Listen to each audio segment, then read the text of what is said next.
Assalamualaikum, selamat datang. Senang sekali bisa bertemu dengan kalian dalam video ini. Dalam kesempatan kali ini saya akan membahas sebuah tema tentang strategi masuk PTN. Saya memiliki rumus 4M. Di dalam saya mengajak, membimbing dan mengarahkan murid-murid saya, siswa-siswa saya di kelas 12 dalam program intensif masuk perguruan tinggi negeri. Jadi rumus ini saya terapkan selama bertahun-tahun sampai 13 tahun lamanya. Dan alhamdulillah sebagian besar mereka masuk ya, terpilih ke kampus-kampus negeri yang mereka inginkan. Oke, teman-teman, konten ini saya peruntukkan bagi para pejuang ya, yang berjuang mati-matian untuk masuk ke PTN. Saya bilang pejuang karena ini butuh perjuangan yang keras, tidak boleh main-main karena persaingan juga keras di luar sana. Jadi ribuan, ratusan ribu yang ingin masuk ke PTN, yang diambil cuma hanya sekian puluh persen. Jadi saya peruntukkan buat kalian, silakan simak dan tonton sampai habis video ini. Oke, saya berikan dulu sebuah rumus 4M ya. 4M ini saya rumuskan, pertama adalah 4M. Pertama adalah mengukur kemampuan diri. Jadi siswa harus mengukur kemampuannya. Jadi kemampuan dalam hal dia akademis, dia harus kira-kira kemampuanku ini di level mana, di level atas atau menengah atau bawah. Karena kalau tidak diukur begini, nanti ada siswa yang kepedean. Saya beberapa kali punya kasus itu, mereka kepedean. Jadi ngambil itu level atas langsung. GM, UNER gitu ya, UI gitu. Kadang nggak mengukur, asal milih saja. Bikin seneng kampusnya di sini. Ini yang bahaya. Kepedean juga apa? Karena seringkali juga bisa jadi gagal, bumerang. Karena dia nggak mengukur kemampuan dirinya. Kira-kira aku pantas layak di level mana? Saya berikan, saya petakan dulu nanti pasal PTN-nya.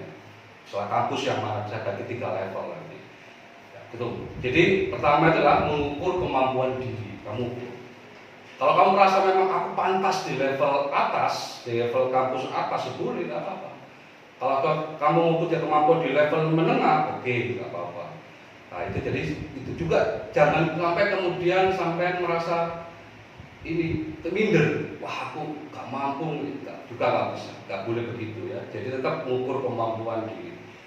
Kedua, kedua adalah melatih 1000 soal. Ini saya berdasarkan hasil riset bahwa kalau orang itu ingin masuk, dulu zaman masih ada UN ya, kalau ingin sukses di UN itu setiap mapel itu harus dilatih dengan soal 1000 soal. Setiap mapel kalau misalkan diujikan 4 ya berarti 4000 soal selama kurun waktu tahun ajaran kelas 12 itu. Ya, sama dengan dia di kasus masuk PTN juga sama. Masuk ya lewat PTN ya, uji tulis itu harus juga menerapkan ini. Kalau ingin sukses, Pak nggak mampu Pak 1000 soal, ya minimal 500 lah, nggak apa-apa itu. Jadi 500, misalkan kalau kamu diujikan ada misalkan matematika ya 1000 soal matematika, 1000 soal fisika atau kimia sebagainya. Garansi saya ya, kalau menerapkan 1000 soal ini timbul nanti kebiasaan dan cenderung nanti lebih kepada refleks dalam mengerjakan soal. Memori itu akan mudah untuk kemudian memahami tipe-tipe soal. Bayangkan 1000 soal. Ini rumus ini terapkan juga di bidang-bidang lain. Bidang olahraga misalkan latihan pukulan 1000 soal, tendangan 1000 soal. 1000 kali ya tendangan atau kaki. Ini yang berikutnya adalah memetakan. Nah ini memetakan dalam kelompok PTN dalam kelompok PTN. Ini saya pakai contoh kampus di Jawa Timur saja, gampang. Kalau di Indonesia kan terlalu besar, terlalu berat. Jadi saya biar gampang saya kelompokkan di Jawa Timur. Itu kelompok A, kelompok atas. Itu kalau di Jawa Timur saya klasifikasikan satu ya Unibro, UNER, sama ITS. Ini terus kelompok yang menengah. Nah, ini menengah ini kalau di Jawa Timur saya kelompokkan menjadi satu, yaitu UNESA, terus UPN, terus UNED Jember, terus UM Malang. Nah, itu kelompok menengah kampusnya. Terus kalau yang ketiga kelompok bawah, itu saya masukkan satu, yaitu Trunojoyo, Trunojoyo ya, di yang Bangkalan dulu. Trunojoyo sama UINSA, tapi yang umum. Kalau yang agama kan sudah level saya sudah memang nggak ada lain di Jawa Timur ya, memang dari dulu sudah IAIN, jadi ya levelnya tinggi. Kalau untuk umum kan masih baru. Nah, sama dengan UIN Malang. Nah, itu UIN Malang. Itu juga kategori levelnya kalau umum maaf saya klasifikasikan di bawah.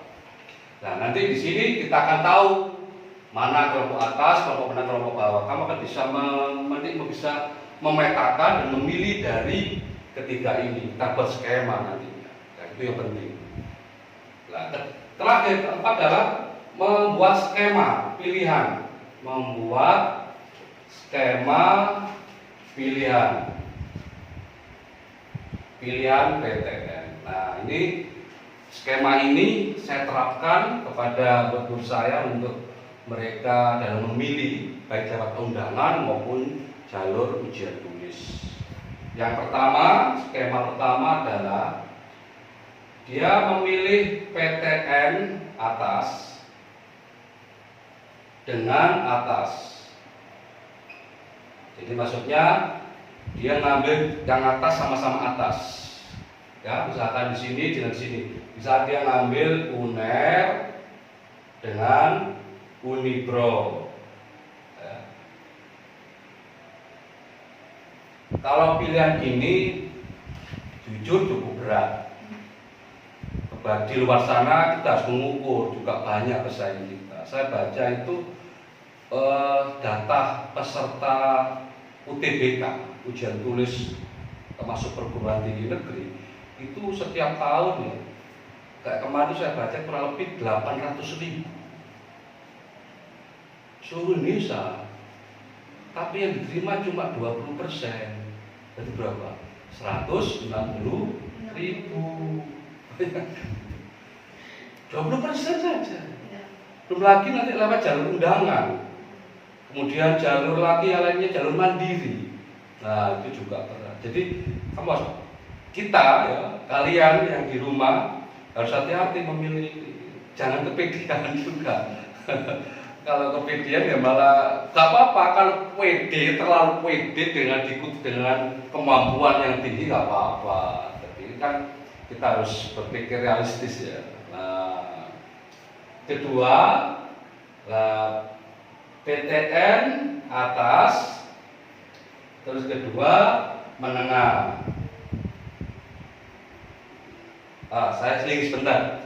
Saya dulu itu karena nggak ada yang mengarahkan begini.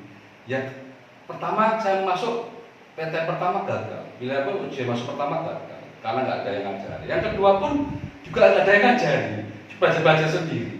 Akhirnya saya milihnya itu masuk UB, loh, sama-sama UB, tapi satu fakultas beda jurusan. Jadi saya UB itu ngambil via ya, ada 2 jurusan, administrasi bisnis sama negara. Saya dua-duanya. Itu terlalu nekat sebenarnya, terlalu berani. Istilahnya ya gak ada yang ngajari ya. Kemudian kita ya belajar aja nekat aja lah, penting. Tapi ya gitu saya berjuang bisa-bisanya tanpa saya dulu satu ya, tanpa mentor, tanpa LBB, hanya belajar dari soal-soal tahun-tahun sebelumnya. Saya pelajari siang dan malam sampai hampir 4 bulan. Nah itu tembus juga bisa. Nah itu tambah doa juga, tambah lagi nadar. Nadar seakan-akan kita tanda petik memaksa Tuhan mengikuti impian kita, mengabulkan impian kita. Nadarnya positif, saat saya berhasil, ya Allah, saya akan memberi makan anak yatim gitu. Sekian bungkus itu bagus. Ya. Nah, sekarang pilihannya PT atas dan menengah ini bisa dipilih, misalkan satu di atas UNER atau UB ya, atau ITS dengan yang di bawah, yaitu milik UNESA. Karena kan di undangan sama di jalan tulis itu, ujian tulis itu tetap hanya 2 pilihan. Nah itu 2 pilihan harus dimanfaatkan. UNESA ataukah UPN ataukah UM Malang, Negeri Malang ya, Universitas Malang, ataukah UNED. Nah ini peluang ini ada peluangnya, ya peluangnya lumayan besar, cukup besar. Biasanya anak-anak ini banyak di sini ngambilnya. Saya sarankan kalau dia di sini kan tengah-tengah, moderat. Juga satu diambil di atas sebagai gambling. Kalau dia memang mimpiin ke sana juga, cadangannya yang kedua. Nah, kalau dia memang merasa, Pak aku kalau eman Pak yang satu di atas pilihan satu yang satu saya masukkan di atas kan eman. Kalau sekarang rumah nggak masuk. Jadi ada pilihan yang skema yang ketiga. Itu yang jadinya ini cenderung juga aman posisi ini ya. Terus berikutnya ada yang ngambil PTN atas dengan bawah. Nah ini misalkan dia ngambil satunya UNER, cadangannya Trunojoyo, Utro. Cuma ini biasanya jarang siswa yang mau. Atau ngambil WINSA, ini juga bisa. Di sini ini, oke Pak, saya ingin ke UNER Pak. Tapi umpama saya gagal di UNER, paling nggak bisa di UINSA jurusan umum yang saya inginkan sesuai yang di UNER. Gak apa-apa, silakan. Cuma ini jarang sekali. Yang banyak tadi yang moderat atas dan menengah. Itu yang saya sarankan mereka. Nah sekarang ada skema yang kedua. PTN menengah dengan atas. Ini bisa, tapi ini juga jarang. Misalkan ngambil UNER dengan UNESA atau UPN dan lain-lain yang kelas menengah ya, itu bisa. Artinya, Pak, saya pingin ini Pak, pingin ngambil misalkan ini atasnya itu atas ya menengah UNER ya. Saya misalkan ngambil UNESA, tapi juga ya gambling Pak. Saya ngambil UNER, siapa tahu terima di UNER, ngerti? Nah begitu. Jadi saya mengukur diri lah. Aku diri juga, aku mampu ya di UNESA, oke. Tapi siapa tahu lah gambling, saya di UNER, siapa tahu nih yang kedua sih kepilih lah, itu bisa. Apa-apa, tidak apa-apa. Tapi paling tidak ada yang menengah yang dipilih satu. Nah itu. Terus yang kedua bisa dia ngambil, nah ini yang paling banyak ini biasanya menengah dengan menengah. Nah ini yang paling moderat sebenarnya, peluangnya cukup besar. Jadi ini yang saya kali siswa saya itu banyak terima di sini sama yang ini atas menengah sama menengah kali menengah. Jadi dia memilih UPN dengan UNESA atau salah satu, atau misalkan dengan UNED atau dengan UM ya itu UNESA. Baru tahu ya, nggak pernah diajarkan juga sekolah. Jadi ini caranya begini. Akhirnya kan hampir semua saya berikan materi juga gitu Pak ya, baru tahu saya. Iya enak aja, saya dulu nggak tahu belajar sendiri ya. Ini pengalaman dari saya, pengalaman membimbing siswa saya yang untuk bisa masuk perguruan tinggi. Dan memang kalau terima bangga juga. Ini level saya. Terus berikutnya, nah ini juga kategori moderat menengah bawah.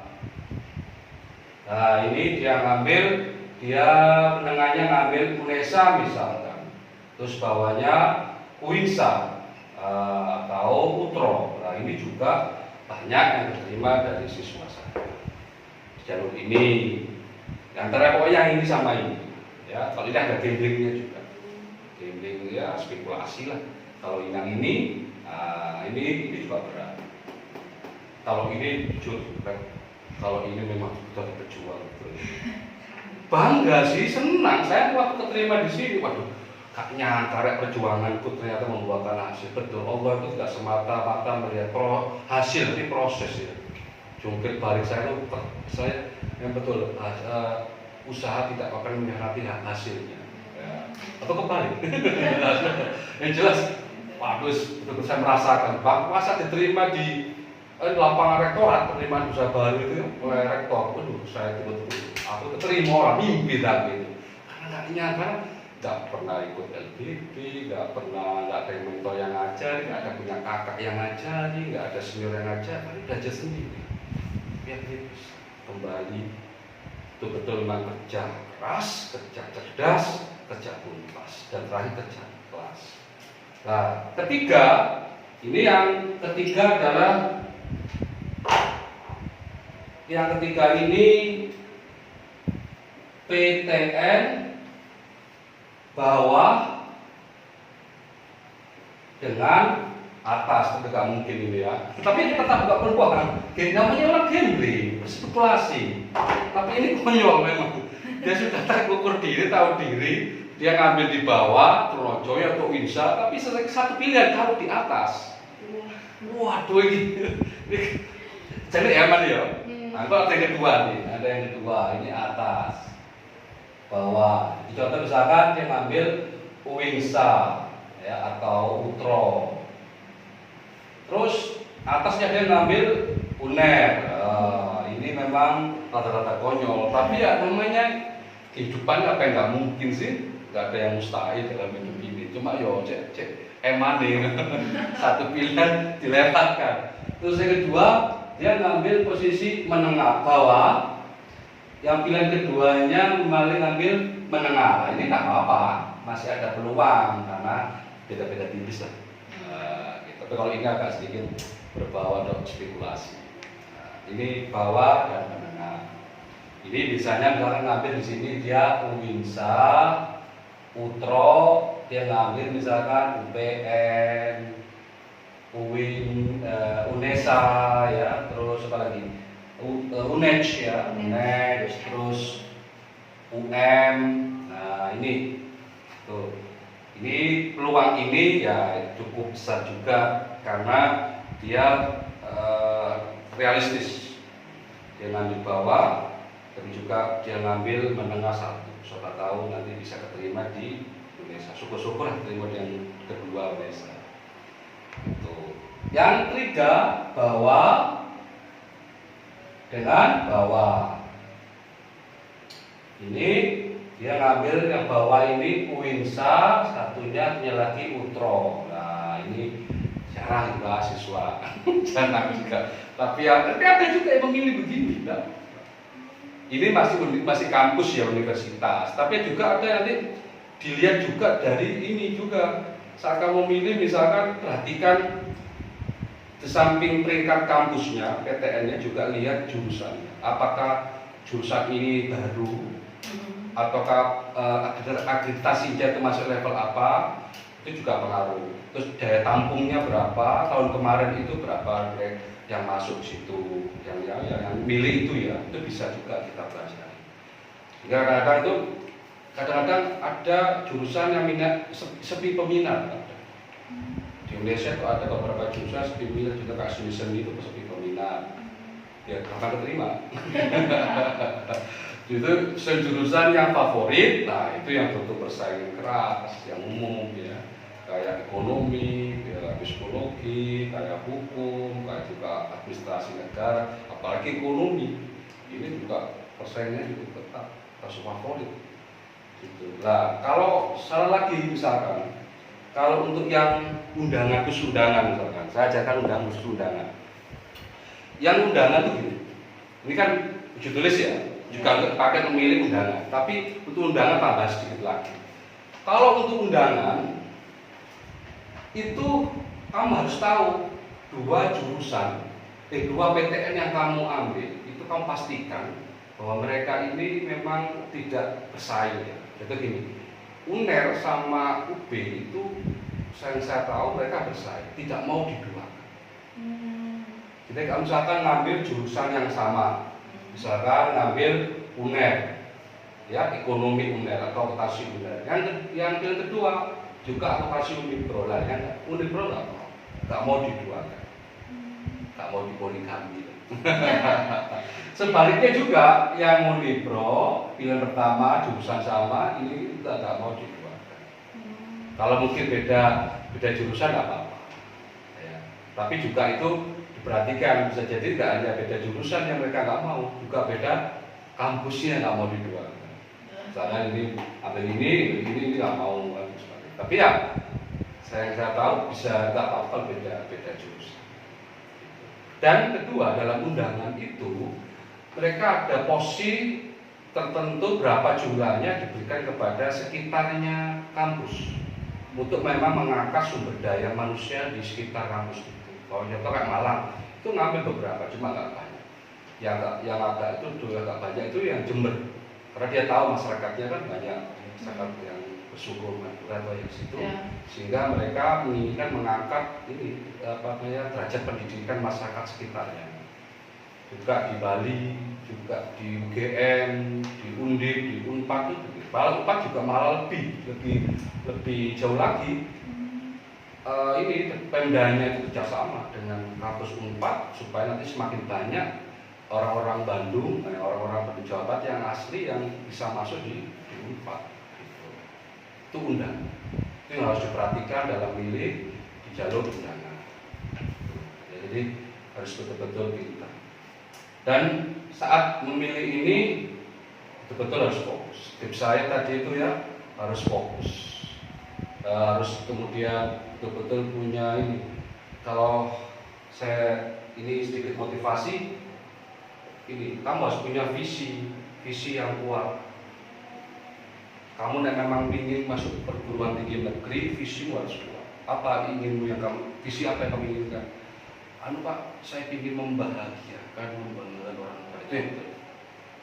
Harus kuat itu, membanggakan dan membahagiakan orang tua.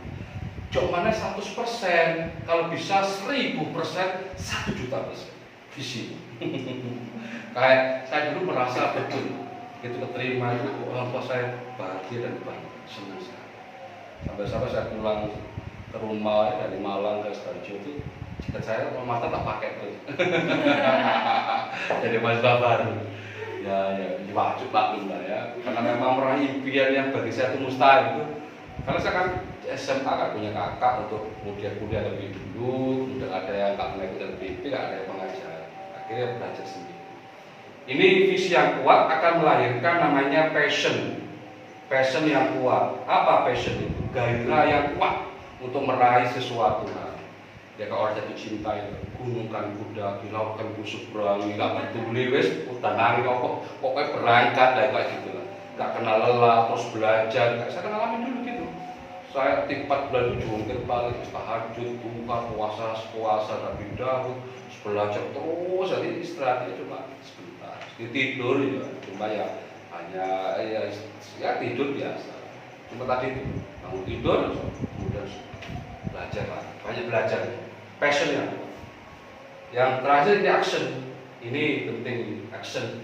Jadi harus kalau sudah gini tadi itu ya, kalau action harus fokus. Hal-hal yang menggambar impianmu harus dibuat. Ada beberapa kasus pengalaman saya punya murid di ujung terakhir dia selesai sekolah kelas 12 itu dia putus cinta, hancur, gagal. Dia kemudian mengulang tahun kedua untuk masuk ke PTN. Kasus beberapa kali saya punya kasus, ya menurut saya. Jadi kita dibuang hambatan, bisa hambatan karena pergaulan. Ada pergaulan yang memang nggak mendukung impian kita. Wah, sinau itu, sinau baru pinter lah, itu budak awak mula. Apa sih mula? Itu teman itu, terus ayo nongkrong, nggak itu teman, hambatan teman, gaulan ya. Juga hambatan tadi itu cinta, nah, gitu. Tenang aja di kampus kan banyak. Itu banyak itu anak SMA kan begitu ya. Juga hambatan, kan hambatan HP itu juga. Kadang-kadang malas ya, malas karena banyak lihat TikTok akhirnya gitu. Ya memang untuk meraih itu harus ada yang dikorbankan. Terakhir ini collaboration. Ini kalau sudah ini sampai harus kalau bisa memang harus ikut LP. Masuk ke sini ini. Karena nanti kan diajarkan dari tentor ya, dari lembaga termasuk dari materi seperti ini. Gak akan mudah apa di sekolah. Percaya dengan saya mau mengajar 13 tahun ke siswa saya ya di beberapa sekolah itu gak detail seperti ini. Gak diajarkan strategi begini secara langsung. Banyak kakak kelas 2 nggak diajarkan. Saya sudah ngomong, enggak Pak, baru gitu Pak. Ya hanya suruh kamu diri ini aja ya, kakakmu di sini, protesmu di sini. Tapi gak diajar strateginya bagaimana. Benar nggak? Iya. Jadi, ya paham jadinya ya. Akhirnya ngerti ya. Iya. Bermanfaat ya? Banyak betul nggak? Jadi kamu nanti punya teman atau kamu di masa kelas 12 sudah tahu strateginya. Ketemu saya ulang lagi. Tapi di channel saya sudah ada sekarang. Setidaknya kalau kamu ngejar ada tiga level yang kamu cerai, kamu masuk PTN lewat jalur undangan, ya. PTN jalur namanya ujian tulis atau UTBK atau ujian tulis atau UTBK ya. Kalau biasanya namanya ada yang UTBK. Terus ketiga jalur mandiri. Ini jalurnya panjang, mulai kelas 1 sampai kelas 12, kelas 10 sampai kelas 12. Ini memang ada rapot. Kamu bisa menstabilkan ini, ya. Nah, kemudian jalur ini tidak berjuang, pertarungannya di sini. Kalau ini ada unsur di situ, sampai pertarungan juga ada unsur uang. Artinya yang uangnya cukup besar di sini. Untuk di mandiri cukup besar. Ya. Jadi kalau bagi saya ya, kalau untuk membantu orang tua ini, yes. Udah lain yes. Kalau kamu ingin membantu membahagiakan orang tua, berbakti, ya segini mungkin, tidak harus menunggu kamu dewasa dan tua. Dan sekarang bantu orang tua dengan kamu belajar keras, masuk lewat undangan atau ujian tulis. Percaya ya, itu saja. Jadi seandainya ke depan saat kelas 12 terapkan ini, semoga ini bisa bermanfaat. Oke, bagi teman-teman yang menonton, ini adalah strategi taktik ya dalam hal saya mengajarkan membimbing siswa saya di kelas 12 dalam mereka masuk ke PTN, mengatakan masuk ke kampus negeri yang itu saya lakukan selama 13 tahun ya. Jadi semoga konten ini bermanfaat buat kalian, terutama kelas 12 ya. Sekarang sudah mendekati ya di semester 2. Jadi tetaplah semangat, jaga kesehatan karena itu penting ya. Kemudian dan ingat berdoa. Assalamualaikum warahmatullahi wabarakatuh.